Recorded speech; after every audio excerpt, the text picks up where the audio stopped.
Have you ever looked around and wondered how some people just seem to build fortunes while everyone else is, well, just getting by?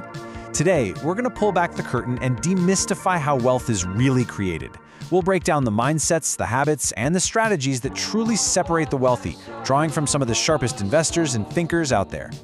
So, what is the real difference? I mean, is it just luck? Did they stumble into some secret? The answer is, well, it's something a lot deeper. It's a fundamental difference in how they see the world and how they think about value itself. And to get to that answer, we absolutely have to get this one definition straight, because it changes everything. See, most of us chase money, but money isn't the goal. It's just a tool, a way to move value around. The real goal is wealth, the actual stuff we want in our lives. You know, food, a safe place to live, freedom. So if you want to get rich, you have to stop thinking about making money and start thinking about creating wealth. And that idea, well, that leads us right into our first huge concept, shifting to a wealth creation mindset. The whole game changes when you realize it's not a fight over a limited resource. It's actually an act of creation. A lot of us fall into this trap without even realizing it.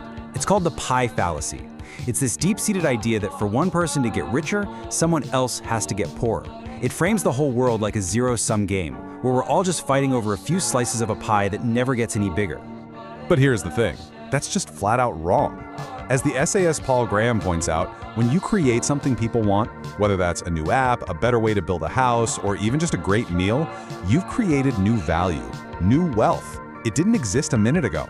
You didn't take it from anyone, you literally made the whole pie bigger for everyone.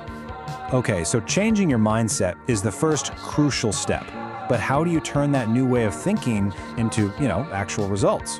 Well, it all comes down to consistent, repeatable habits. And when you look at the data, it is just crystal clear. A survey by Fidelity Investments found that a staggering 80% of self-made millionaires save at least 20% of their income. Now here's the kicker. This isn't something they started doing after they got rich. This is the foundational habit that got them there in the first place. It all boils down to priorities. Warren Buffett put it perfectly. Most people spend their money and then try to save whatever's left over. The wealthy totally flip that script. They save first and then they spend what's left over. Saving isn't an afterthought. It's the very first bill they pay every single month. So how do they know what's left? Simple. They track it. A whopping 76% of millionaires use a budget. And think about it, a budget isn't a financial prison. It's a plan for your freedom. It's you telling your money where to go instead of scratching your head and wondering where it all went. This brings us to another game-changing principle made famous by Robert Kiyosaki. It's the simple but profound difference between an asset and a liability. An asset puts money in your pocket. A liability takes money out. That's it. The wealthy are just relentlessly focused on one thing, acquiring assets that generate income. And beyond just the numbers, there's a huge intellectual habit at play. Financial literacy and wealth are deeply connected. This means they're always learning, reading books, finding mentors. They build multiple streams of income, and maybe most importantly, they see failure not as a stop sign, but as tuition they have to pay on the road to success. All right, so you've got the mindset, you've got the habits dialed in. Now for the big question. What do you actually do with the money you're saving? This is where we get into the nuts and bolts of building those assets. And the great thing is, there's no one single magic path here. Whether you're into stocks, real estate, or starting your own business, the goal underneath is always the same. Build or buy things that create value and generate returns for you. The path might be different, but the destination is the same. Let's just zoom in on one of these for a second. Real estate.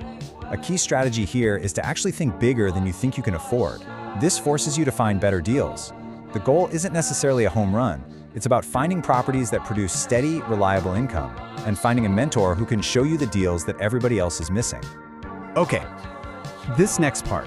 This might be the single most powerful wealth creation concept there is. It's the idea of leverage. Paul Graham calls it the key to compressing a 40-year career's worth of earnings into just a few short years. Now, when you hear leverage, you probably think of debt, but that's not really what we mean here. True leverage is putting yourself in a situation where your work can be measured and your decisions have a massive, outsized impact. It means you have the potential for huge gains, but yeah, it also comes with big risks. This contrast makes it super clear. In a standard career, your performance kind of gets averaged out with everyone else's. It feels safe, sure, but there's no real leverage. The startup path is the polar opposite. Your individual performance is everything. It's super high risk, but it gives you incredible leverage to create wealth on a much faster timeline. And hey, ever wonder why so many startups are tech companies? It's simple. Technology is the ultimate leverage. Think about it. You can code a piece of software one time, and its value can be multiplied by millions or even billions of people who use it. You're not selling your time. You're selling a scalable solution. That's leverage. Phew, okay, that was a lot, I know. We've hit mindset, habits, strategies. So let's bring this all back down to earth. What can you do, like right now, today, to get started? This isn't just theory. This is your practical checklist.